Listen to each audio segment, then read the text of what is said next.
અમદાવાદથી મહત્વના સમાચાર પ્રાપ્ત થઈ રહ્યા છે। ફરી એક વખત અમદાવાદના લોકોની કોરોનાએ વધારી છે ચિંતા। શહેરમાં કોરોનાના વધુ 6 નવા કેસ નોંધાયા છે। 4 પુરુષો અને 2 મહિલાઓનો રિપોર્ટ પોઝિટિવ આવ્યો છે। પોઝિટિવ આવેલા 6 માંથી 2 દર્દીઓની ટ્રાવેલ હિસ્ટ્રી છે।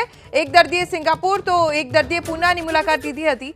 નવરંગપુરા, બોડકદેવ અને થલતેજમાં રહેતા દર્દીઓ કોરોના સંક્રમિત થયા છે। તમામ દર્દીઓની તબિયત સ્થિર હોવાથી હોમ આઇસોલેશનમાં રાખવામાં આવે છે। અમદાવાદમાં સાથે જ કોરોનાના એક્ટિવ કેસનો આંકડો પહોંચ્યો છે 18 ઉપર।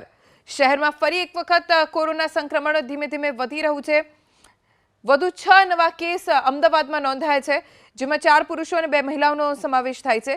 પોઝિટિવ આવેલા 6 લોકોમાંથી 2 લોકોની ટ્રાવેલ હિસ્ટ્રી છે। એક સિંગાપુર ગયા હતા, એક પૂનાની મુલાકાતે ગયા હતા અને જે 6 લોકો પોઝિટિવ આવ્યા છે તમામ નવરંગપુરા, બોડકદેવ અને થલતેજમાં રહેતા લોકો છે।